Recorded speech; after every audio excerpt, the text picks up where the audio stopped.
Hi, my name is Gil Robertson, president of the African American Film Critics Association. Today, we are talking to the cast and creatives responsible for the hit Onyx show, Reasonable Doubt.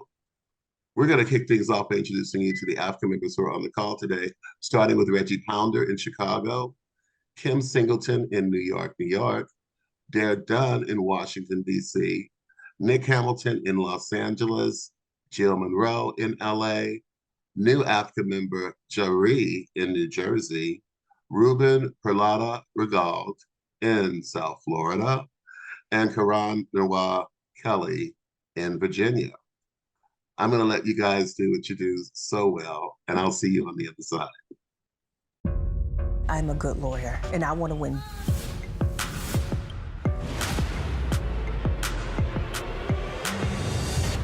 I killed JT. One of my best friends called me today to tell me that she killed her husband. I'm a savage. Classy.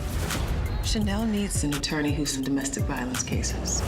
Corey Cash is one trial away from becoming a household name. If it ain't about the money, then you know I'm gonna ignore it. I think I love it. I promise you, I won't let you down. He gave me an ultimatum between him and my career. Asked if she wanted to be a lawyer or a wife. People are split whether she is a survivor or a trophy wife who killed her husband in cold blood. My client will not be posting bail. What about what's good for Chanel? I know for a fact that if we don't follow the right plan, we lose. Well, I suggest you take some of that bass out your voice, homie. I'm a savage. We are all here for you. This is where I'd rather be. You make it difficult to want to stay. How do you expect me to believe anything you say? I care about what happens to Chanel. I want to win just as much as you do. I'm not gonna stop. Feel attached. Ooh, that body right. We make a great team. You don't want to be with me, but you can't stop me from loving you. I make a call and get 'em. Kiss me if you can. I'm the best lawyer you've ever worked with. Always bet on Jax. I'm a savage. Classy. Sassy. Hello. Kim Singleton, considered Blacklit television show and podcast out of New York City. And I love the show, and I know my other members will tell you they love it too. But I want to start off by talking about representation, and not just putting people of color in the roles, but also representing our experiences. So I liked that the show showed the microaggressions that Jax dealt with the white men at her company. Even though she's at the top of her game, because she is a woman of color, she still has to deal with it. So this question, I'm gonna direct to Raamla, and Emayatzy and McKinley can jump in if they like. Talk to us why it's important to tell this story, even though it's not part of the main storyline, but why is it important to show this? Well, for me, I really wanted to show Jax Stewart as a full character, right? We see her at work, we see her at home, we see her with her friends, her mom.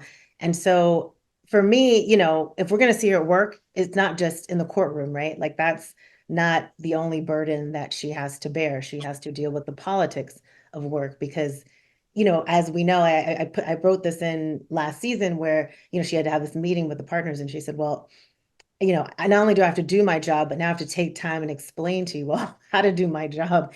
And I just feel like as, people of color, a lot of times that's what happens. Not only are you doing the job, but you also are having to explain the narrative and prove to people that you can do the job, which is another job in itself. And so for me, it was important to show that that's the extra burden that we have. It's twice as good. And I think sometimes it's 3 times as good. It feels like twice isn't even enough. So it was important to show all the things that Jax has to deal with, because that is also what she's bringing into the stress she has at home with her friends. And so it all, kind of comes together. Thank you. It was very well done. Oh, thank you. Hi, I'm Reggie Pounder, the real critic out of Chicago. And I like seeing Black love. I mean, I'm looking for it. I'm seeking it out. I'm looking for it in every sense. So this question is for Emayatzy and McKinley about what would your character say? You're in your character, so it's not you. What would your character say about the love that's shown, or what message your character is portraying about love in this series? I think Jackson definitely feels that it's a real love. It feels safe. You know, they can explore and try things. I think things that, you know, she's never tried before. You know, she's allowed herself to be open and free with her husband in a way that I think surprised her, you know, just kind of as we all found out this season. So yeah, I think the Jax, you know, would say that it's a real love, a deep love that she probably under different circumstances, you know, wouldn't allow herself to explore that, you know, with other people in the way that she does with her husband. That's a really good question. I would say that that the love is evolving. I think over the course of seasons, how the love between Lewis and Jax, as it was defined, as we're starting to figure out when they were younger, and we're starting to see as it progresses through time, how there's, no matter where they are on the road of the roller coaster or the journey, like there's still a connection between the two of them. And a lot of it is trying to figure out how you reconcile where you stand together in these moments with what it takes to stay together. So to me, it's definitely like an evolving love, which I think is important, because there's this idea when you're younger that you're going to fall in love with somebody and they're going to be the same forever, right? But really entering a very safe space, as Emayatzy said, to be able to just explore that very openly and vulnerably, I think it's really fun to be able to do that, and to be able to, you know, have such a talented acting partner to be able to do it with. I couldn't ask for more. Well, thank you for that, and thank you, Raamla, for these characters. Appreciate it. Hello, this is Karan Kelly with Karanism.com and Love Music Pleasure. And there has been so much that has been said about the chemistry between the two of you. It is palpable, it is very real, where people were also commenting and wondering whether or not you guys were together in real life. I think it's hilarious, but I also think it speaks to the brilliance of how nuanced this relationship is in your characters. And the family dynamic is shifting, and we still haven't seen the end of that shift. It continues to shift. So being honest in these roles, how do you think this couple will stay together? Because we've seen, or we've heard about, you know, extra families with our grandparents, our great-grandparents, but not necessarily in our contemporary age group. We don't hear about people staying together with extra babies. How do you think they will evolve? First, I will say that, you know, you can have these kinds of great complex characters written in the way that Raamla has presented to us, but it's almost impossible to really reach the full potential of what she intended without someone who's working opposite with you that is ready. They're ready to go. They're present. They're giving just as much as you're giving, you know. And so it's only because of the safety that McKinley and I feel with each other that we're able to fully bring to life what she already had. That's the only way it's possible.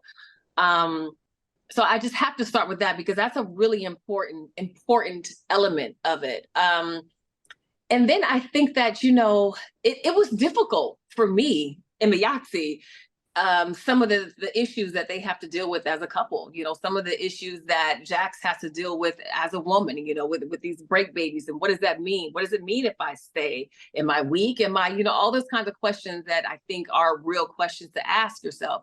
So it was a struggle for me. You know, Raamla and I, we had a lot of conversations about that early on, you know. And I, for one, had to realize, okay, well, I can't stand here in judgment of her, because then that's going to put up a block and I'm not going to be able to, you know, be truthful. And so then I had to really do a deep dive. And I said, well, as much as I may feel that this is not a choice I would make, I would hope maybe for me, but people have made the choice. You know, this is a real life thing, you know. And so once I was able to get to that side of it, I was able to dig into the research, you know, and find Break Babies Anonymous and all these other people who've had the experience. And that really helped me to put a face to it, you know, knowing these are real children who didn't ask to be here, and what it can look like on the other side of that. So taking the humanistic approach into it, that helped me to see that it's possible to see them on the other side of this. This doesn't have to be the end all be all. It can be, but it doesn't have to be. So it's possible to work your way through it. For me as an actor, I was able to do it that way by approaching it from a humanistic point. Yeah, and for me, again, kind of starting step one is like you have to have this amazing, vivid world that Raamla and the writers have been able to like gift us. Because as we've stated, like over the course of time and careers, we've all seen the evolution of Hollywood and the types of roles that are available. And here we are with this portrayal of a modern kind of marriage with some of the challenges that you talked about. So it's interesting to see how a couple in this position navigates that. But I do think that like the phrasing of the question was actually really smart, because historically this has happened before, right? This has happened in previous generations, and not necessarily having connections with previous generations and elders like the Mama Lou's who maybe had a friend or something like that that could shed some light, who knows? But like theoretically, like in real life, without that, this is kind of a very interesting way of kind of introducing kind of a modern situation that happens more frequently than perhaps people talk about. But as far as the relationship goes, for me, it's like the perspective of Lewis is more important than McKinley Freeman, the human being, right? So like at the end of the day, it's an acceptance of it, right? It's accepting season one that this is a situation that's currently happening in your marriage. And how do you reconcile that based off all the love and everything that was happening in the situations before that? So for me, it's very much about coming into communion with the rules that I'm being asked to kind of work within, and making those real to me, to the point that on the inside of McKinley, the human, and Lewis, the actor, they're both fighting for the same thing, which is connection, which is love, which is family, which is, you know, a lot of the things that I think a lot of us, no matter what walk of life or occupation, are sincerely seeking. So it's interesting to watch how two people that seemingly have it together, relatively speaking, struggle to find the most short conversations that are necessary. You've traveled around the world to have the shortest conversation, but being able to explore all of that with somebody as talented and as present as Emayatzy, I mean, it's really been such a tremendous pleasure. Trust is the most important thing, not just between your relationship as actors, but also in our evolving relationships. And I'm really grateful to all of you for showing us not a new, but a different vision of love and resilience. So thank you. Yes, thank you. Yeah, and I just wanted to add, I think that you know, this season is also about you know, you have Jax and you have Chanel, like you have these women who are in these situations that people do tend to judge from afar. And in the same way that, you know, people go, well, I don't know why Chanel would have stayed, or it's like, well, I don't know why Jax is staying. They're part of a similar theme, and you really don't know what you would do until you're in that situation.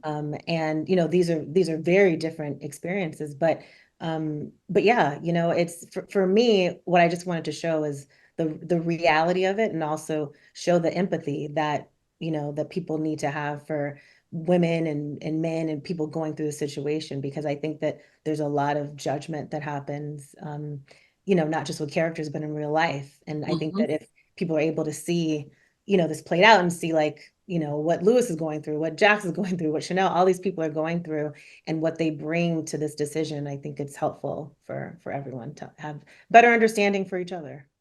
A lot of this for me before we even started was like, how much time has passed since the last time we saw each other? Because I'm like, there's not like, okay, after 60 days, I'm going to forget about you cheating on me. You know what I mean? So it's like, okay. And then it's like also approximating what that life was like and the mental journey from the time we last saw Lewis and the time we first see Lewis. It's like, okay, there's time's been passed. There's been a journey here as well. So kind of figuring out also how that informs the information that I'm going to be getting. I got this action thing going on with this camera. I'm so sorry. I don't know what's going on.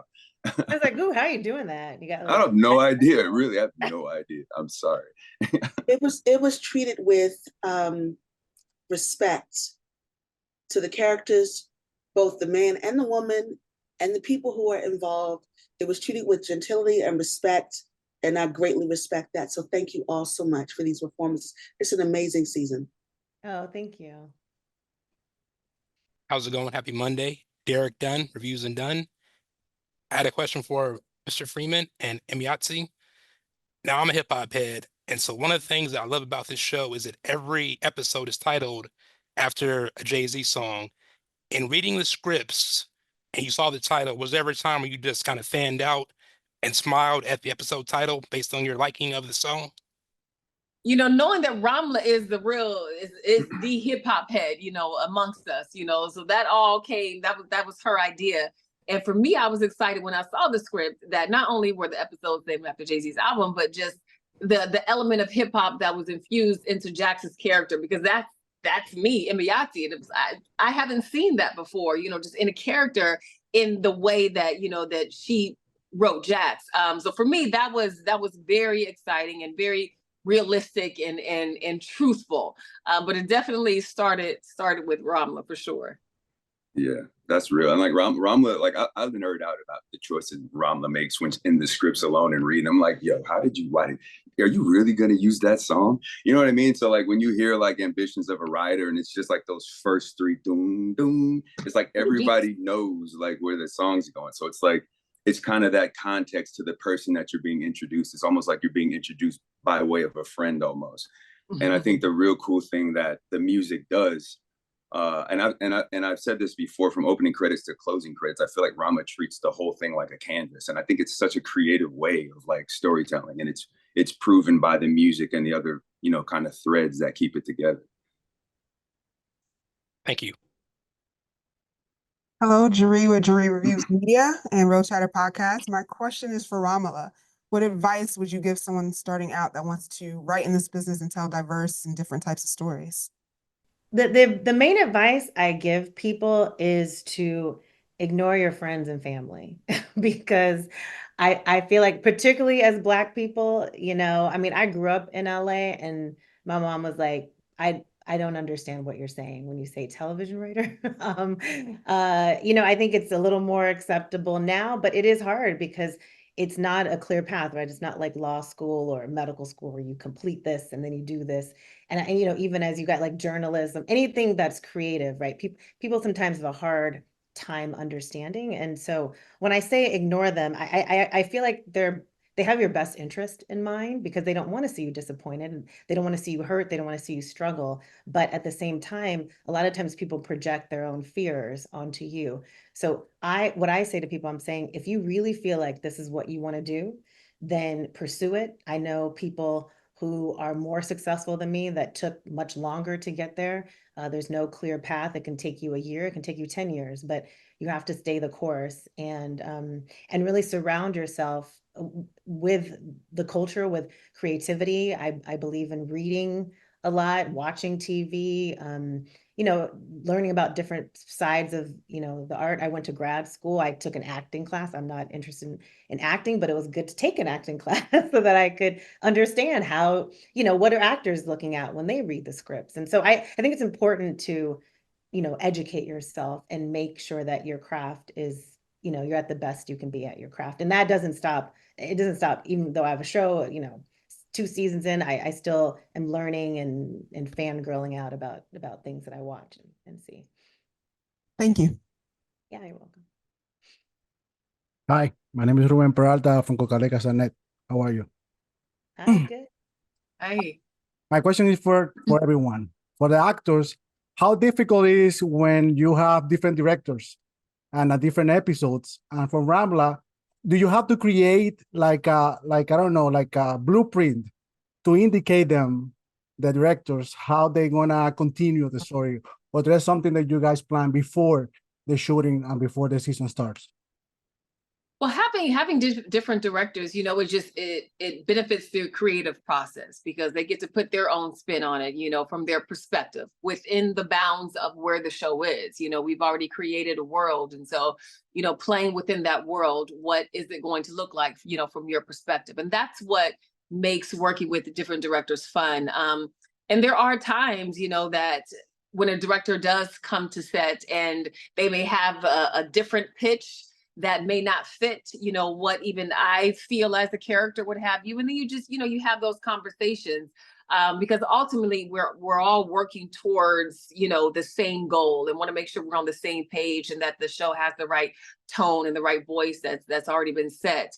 And so having different directors comes in, it really just adds another level of color. And that's why it's important to work with different directors so that you can get an idea of, another perspective.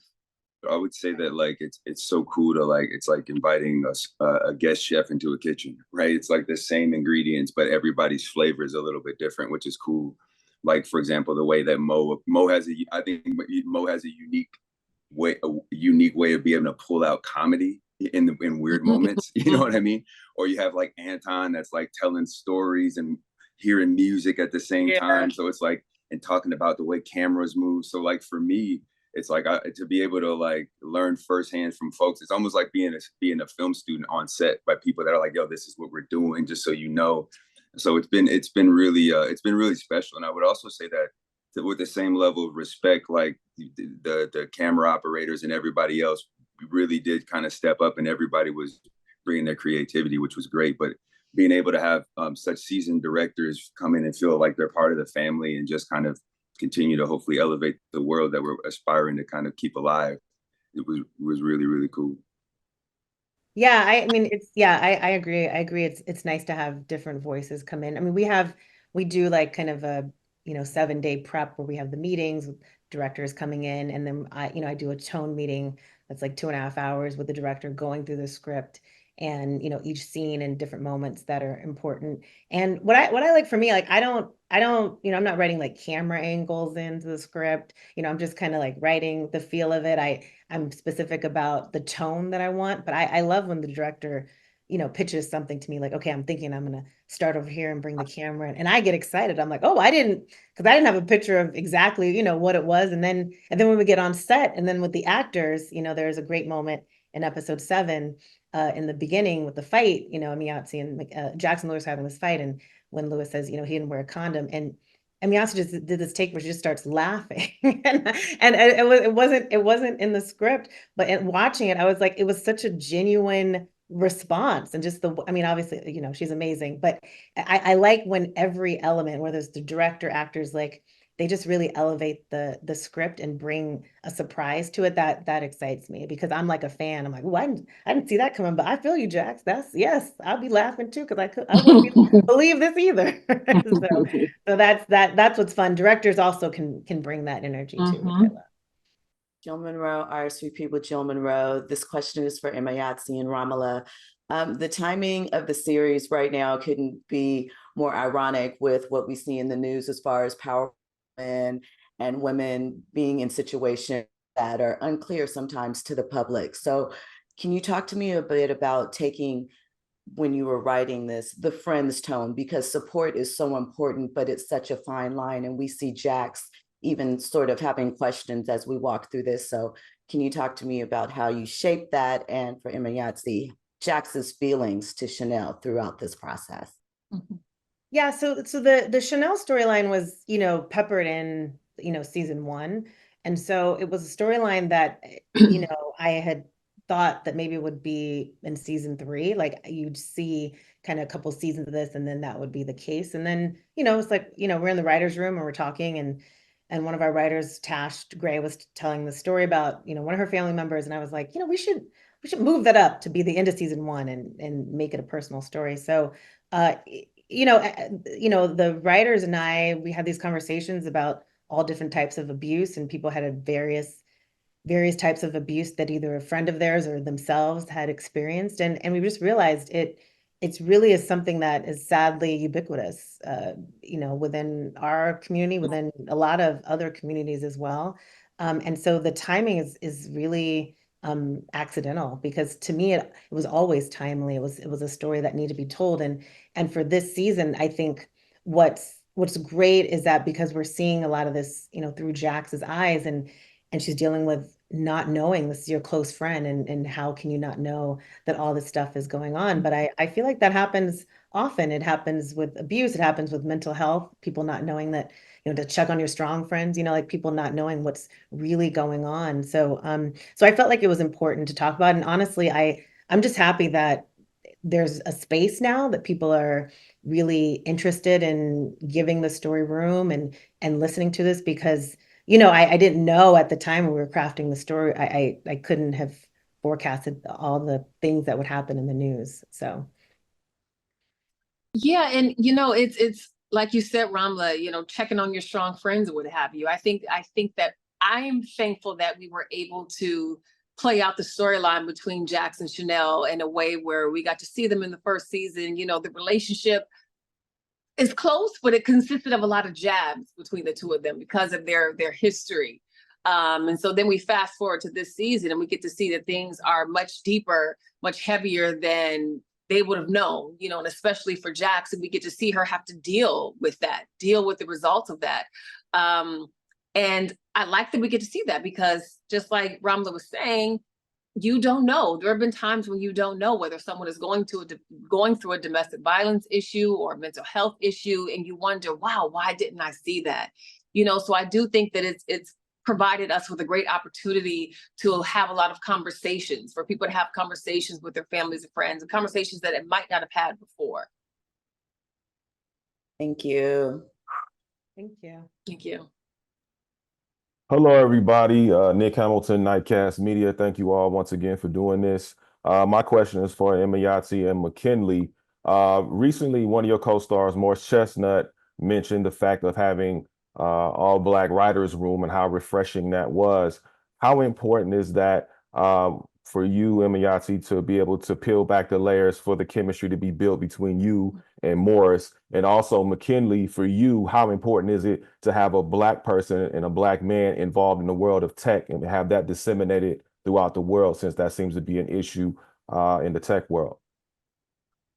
When I walked on the set that first season, and it really was just all Black everything, you know, down to, you know, the person who did our sound, you know, our sound crew was a Black man, Ron, and a Black woman, Brittany, you know, that I get to see every day, who's putting on my mic, making sure I'm sounding well. That's a job that's almost always a white man, almost always. And this was my first time, you know, having that experience. And you would think that it's just a small thing. This is the person who's putting on your mic, making sure it's time, but it is not. That person, you're very intimate. They're putting their hands in your shirt and all that kind of stuff, you know. And so it created just a sense of just safety and comfort, you know, between she and I. It was a shorthand, you know, while she's doing my mic, I don't have to be looking and making sure she ain't doing too much like I have to do with the white men where they're putting on my mic, you know, that kind of thing. It's just a natural thing, you know. So having a woman and then having a Black woman, I can be working on my lines, or I can just be in my own moment knowing that I'm okay. It's one less thing I have to worry about. And in a general sense, that's what it created. It was one less thing I had to, like, it's really almost making me emotional again thinking about it, because it's something that does not happen all the time. And yet it's an experience that our peers get to have all the time. It's like, oh, that's what that's like, to just be surrounded by people where you have a shorthand, you know, and it just creates a sense of safety. You can worry about the work, you know, and not have to think about everything and wonder, well, what does she mean by that? Why he say that? You know what I mean? It's just, it just gets me emotional thinking about it, man. It's sad that it has to be such a special experience, you know, and yet I'm so thankful that Raamla fought so hard to make sure that that was the case. As far as Lewis from a tech perspective, I think it's absolutely important, because I myself, McKinley, as a human being, experienced a lot, still do spend a lot of time in this tech space. And the more time I spend, the less of us I see. So I think it's important to actually, you know, see a representation of that opportunity to be an executive, whether it be in software or tech, or whatever the case may be, because the opportunities are there. But the converse is that in the actual world, less and less people that look like us are following those pursuits. So I think just being able to have an opportunity where, you know, in an opportunity in an imaginary world, to even have an opportunity to have an all Black cast and an imaginary point of view character type of a game, like that's still something that hasn't necessarily been done.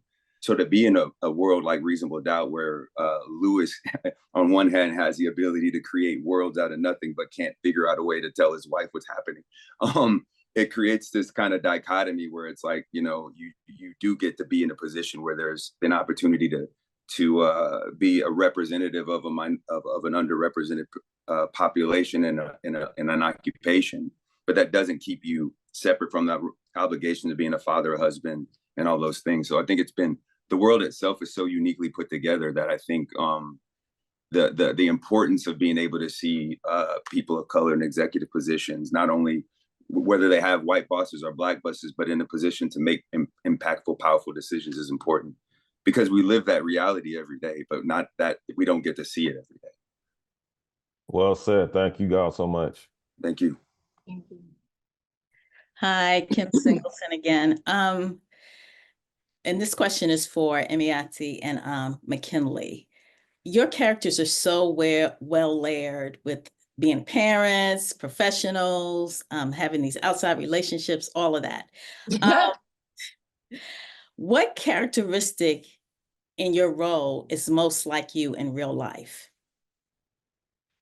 For me, I think it's, I can just relate to Jax being a career woman, a mother, a wife, and just she's able to put on the blinders and just get it done, and I now understand that, just get it done. So that's the thing that I relate to mostly with her. There's just an innate sense of strength that I think we just have as Black women, whether we realize it or not, it's just there. So I relate to her in that way, and because of that strength, it can be difficult to be vulnerable because you're so used to living in that strength. You're in a world where it's white men, you got to be strong, you got to let them know, so I can understand that, and that's where we kind of intersect the most. And I would say for me, it would be it would be, there's a lot, of course, there's a lot going on, but I would say for me, it would be recognizing that at any given moment, you have the opportunity to change your situation. And that sometimes really just can simply start with one choice in a direction over time. So like in this story, or, as it relates to careers or whatever that is, I think that it's really, to me, the opportunity to recognize that, like, there's this old saying that says the best time to plant a tree was 20 years ago. The second best time is today. So I believe that, like, if we really do want to, like, build those bridges and continue to do this, I think that just seeking it with sincerity is the goal for sure. Thank you. Thank you. Hi, Reggie Ponder, the Real Critic again. And I want to start this with Raamla. And if the other two of you like to jump in, feel free.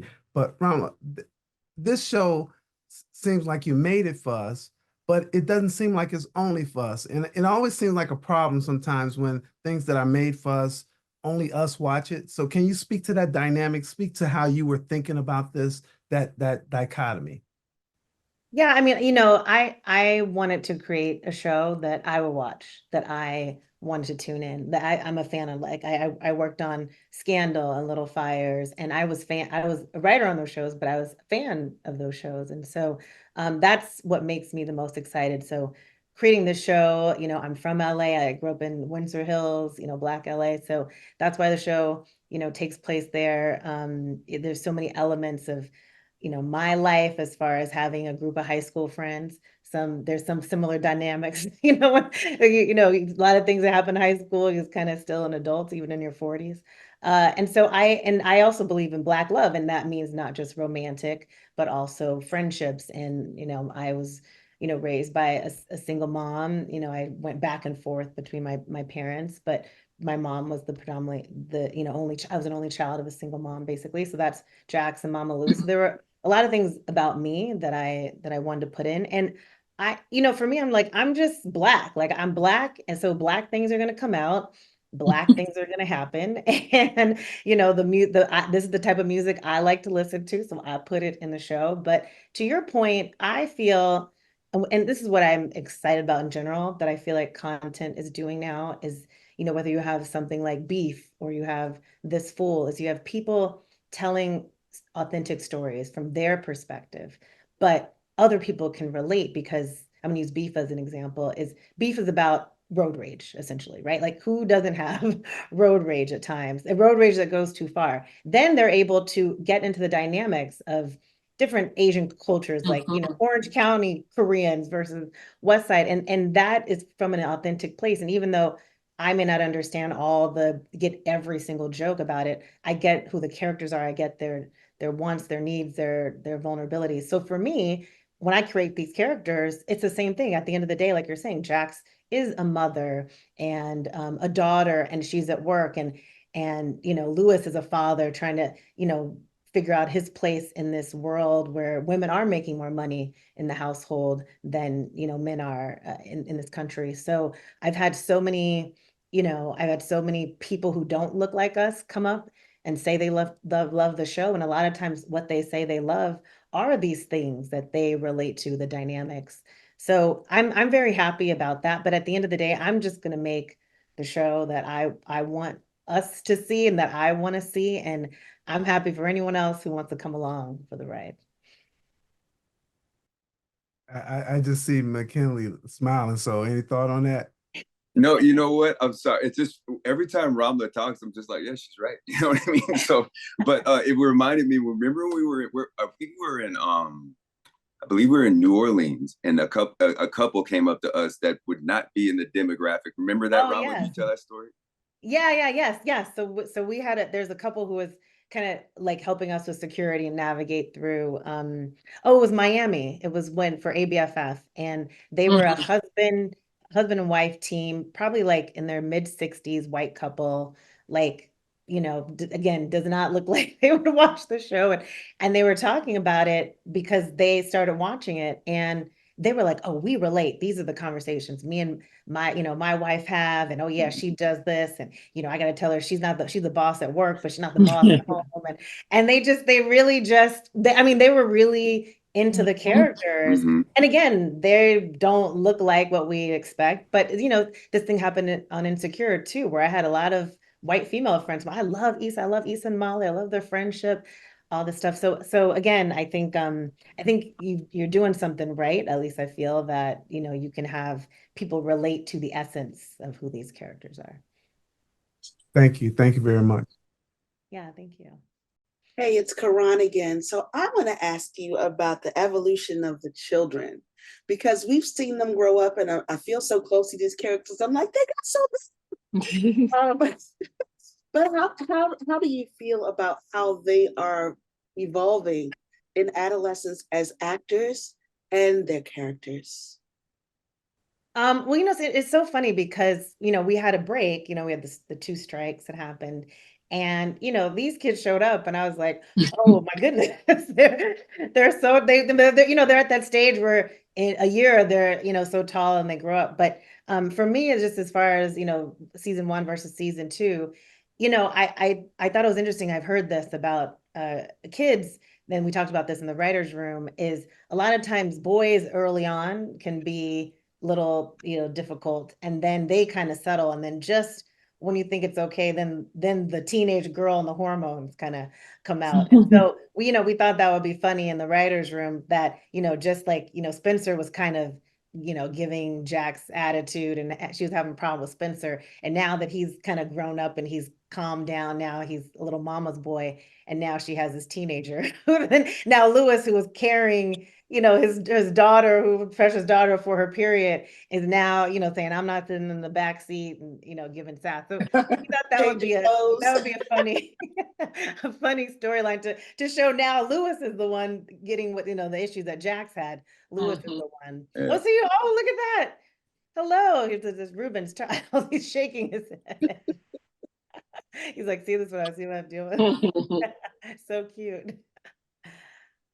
Yeah, I would say it was spot on. I would say that one of the most important conversations in the entire season for me was the conversation with Spencer about the school this season, because I think we're talking about just you're talking about how fast kids grow and these types of things. I don't think any parent wakes up in the morning wanting to ruin their kid's life, right? So like, but the hurt that a parent would have by knowing that they've disappointed a child, let alone with the stuff that they should have done there, maybe they felt like they fell short on their own work that they should have done before that moment.